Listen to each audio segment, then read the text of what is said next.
You're absolutely right. There is a lot more to this story. I really just gave a brief Cliff Notes version in that first post, but there was a lot that happened between the MOVE organization and the police years before the May 13th, 1985 bombing, and much of it started with the 1978 shootout. It was a lead up. It was the culmination of a fight that had started 7 years earlier. My mother and my father and other members of the MOVE organization were arrested for a crime that they did not commit. They were accused of killing a police officer. And the other MOVE members were protesting for their release. MOVE was an organization who strongly rejected modern technology. Their diet consisted of raw fruits and vegetables, nuts, eggs. They were also against traditional medicine. They were advocates for returning to a traditional, natural, simple lifestyle.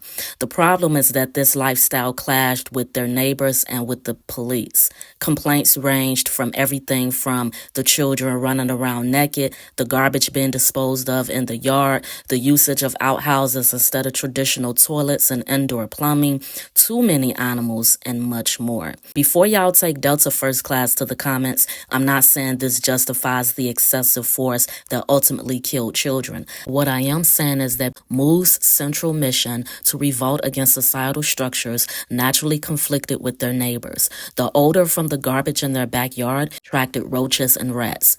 And because MOVE believed animal rights are equal to human rights, the vermin was not removed. In addition to this, MOVE took in large numbers of stray or injured dogs who they let roam freely in the neighborhood because they believed that animals should not be confined. But this is a community, and so they broke a lot of building and health code violations.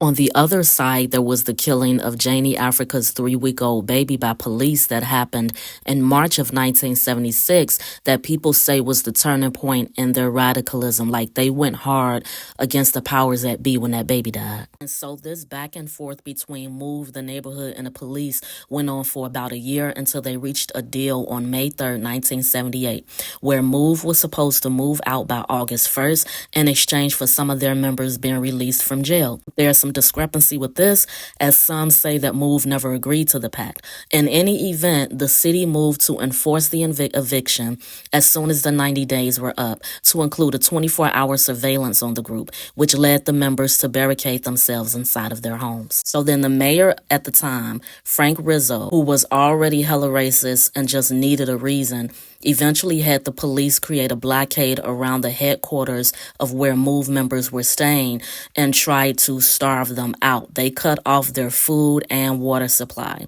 We're going to shut off all utilities. There'll be not a fly get through. After many months and $3 million worth of police overtime, Mayor Rizzo tried to starve MOVE out. Out by the backs of their necks. No question about that.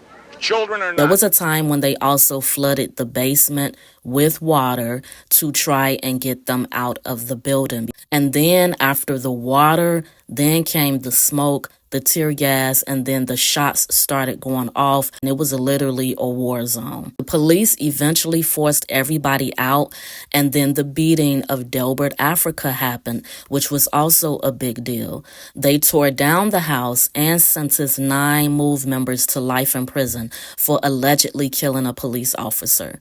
1983 brings the election of Philly's first black mayor, and MOVE comes back into the spotlight. New place, same complaints, same struggle. Only this time, sadly, it would end in blood and flames. Philadelphia have been found at Penn Museum. The museum says the remains match records of 12-year-old Alicia Africa. She was one of 5 children and 6 adults killed when Philadelphia police bombed the MOVE organization's headquarters, which caused a fire that spread to dozens of row homes in Cobbs Creek.